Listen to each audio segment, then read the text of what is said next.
তবে আমার প্রধান দায়িত্ব হচ্ছে সেনাবাহিনীকে সবসময় যুদ্ধের জন্য প্রস্তুত রাখা, বিভিন্ন ভবিষ্যৎ চ্যালেঞ্জের জন্য প্রস্তুত রাখা। সেই কাজটাই ইনশাআল্লাহ আমি করে যাব। সেনা রাষ্ট্র অথবা জরুরি অবস্থা জারি হইতেছে বাংলাদেশ।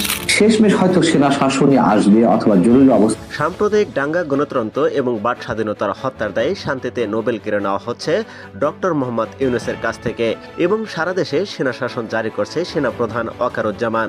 সম্প্রতি দাঙ্গা সৃষ্টি ও সংবিধান লঙ্ঘনের দায়ে ডক্টর ইউনূসের উপর পদক্ষেপ গ্রহণ করছেন যুক্তরাষ্ট্র। ভারত বাংলাদেশ জাতীয় পতাকা অবমাননা চরম পর্যায়ে পৌঁছে গেছে, যার প্রভাব পড়ছে ডক্টর ইউনূসের নোবেলের উপর।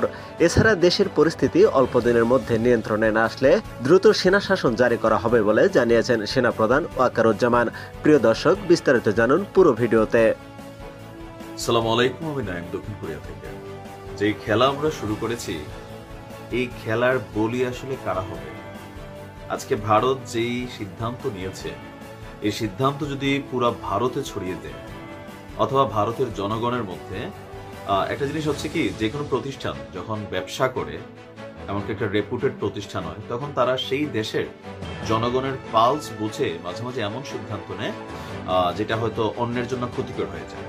এই মুহূর্তে ভারত যে বিরোধিতা বা ভারতের বিরুদ্ধে যে সারা বাংলাদেশের একাংশের মানুষদের অবস্থান, ইভেন গণমাধ্যম থেকে শুরু করে রাজপথে, টেলিভিশন টক শোতে ভারত নিয়ে যখন আমরা কথা বলছি, তখন ভারতের জনগণও কিন্তু, বিশেষ করে পশ্চিমবঙ্গ, তারা কিন্তু এগুলো দেখছে। তো দেখার পর আমরা দেখলাম পশ্চিমবঙ্গ পুরো ভারতের মধ্যে সবার আগে অ্যাকশনে নেমেছে এই চিন্ময় কৃষ্ণা ইস্যুতে। সব শেষে আজকে তোমরা সেনাবাহিনীতে কমিশন পেতে যাচ্ছ, এই জন্য তোমাদের সকলকে জানাই আন্তরিক অভিবাদন।